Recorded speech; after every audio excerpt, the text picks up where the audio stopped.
recent rate of inflation. But how do we know when irrational exuberance has unduly escalated asset values? The serious uncertainties about the economy and the housing market. Too many Americans remain unemployed. This is an economy on a solid course, not a bubble economy.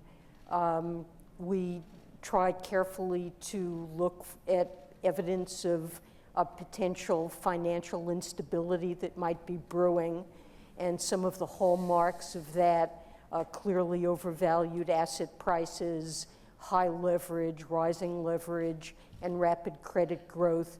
We certainly don't see those imbalances. And so, although interest rates are low, and that is something that can encourage reach for yield behavior, I certainly wouldn't describe this as a bubble economy. We have relatively weak global growth, but the US economy has been doing well, and domestic strength has been propelling us forward in spite of the fact that we're suffering a drag from the global economy. I do think it's unfortunate that not just the United States, but around the world, that central banks have carried so much of the burden. And we've gotten, I think, the wrong impression that only central banks can respond to downturns. Expand on that. Are you saying that you think that there has been too much of an emphasis on austerity, and that in effect governments should spend more money to boost the economy? Under appropriate circumstances, yes. I mean, take in 2013 in the United States, between sequestration and budget cuts and tax increases and the like, the Congressional Budget Office estimated that in that year, that fiscal policy was taking 1.5 percentage points of growth off of what otherwise would have been the case, which was something at that point which we really couldn't afford. So at certain times, I'm not saying that the government should always be spending. I mean, I think obviously we're looking at longer term fiscal sustainability is very important. But at certain times, particularly in a recession when the central bank is out of ammunition or ammunition is relatively low, then fiscal policy does have a role to play, yes. Alan Greenspan, may I ask if you would agree with Ben Bernanke that this is a moment at which governments around the world, particularly in the Western world, should be spending more money? No, I didn't say this is the moment. You asked me a hypothetical. All right. Seriously. All right. No. And so if there is another recession, which presumably at some point there will be, in order to combat that recession, should governments spend more money? No, in fact, I think the major problem that exists is essentially the issue that productivity growth over pretty much across the spectrum of all economies has been under 1% per year for the last 5 years. This is true in the OECD, it's true in the EC, it's true in the United States.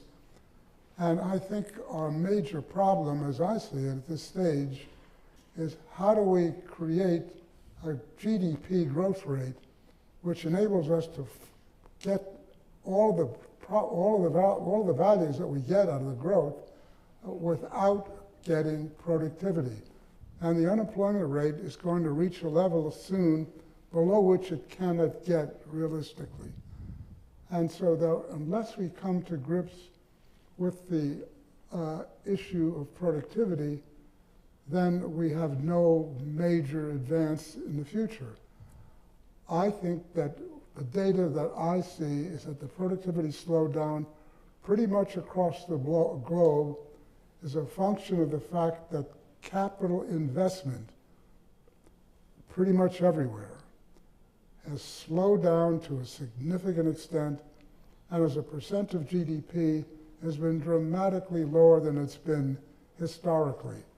And so our function should be, and I certainly agree that monetary policy should not have the whole load of getting us out of this phenomenon.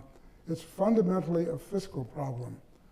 And spending money only increases the debt. I think unless and until we address that issue, we're going to have problems that are not going to get resolved.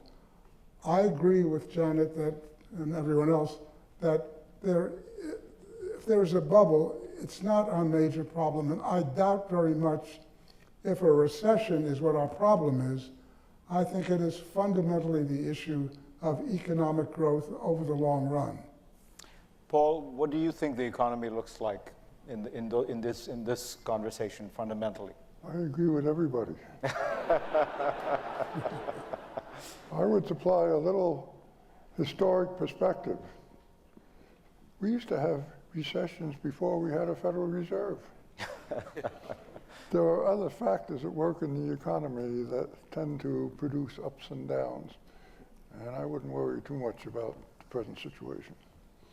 You don't think we're in a bubble economy? I certainly don't think we're in a bubble economy. I think there are aspects of the financial world that are overextended and tend to be in conducting unduly risky activities. There's a lot of reliance on very short-term borrowing to make illiquid investments, large part of it in the financial system itself, without contributing to productivity or real investment, and increasing risks in the economy.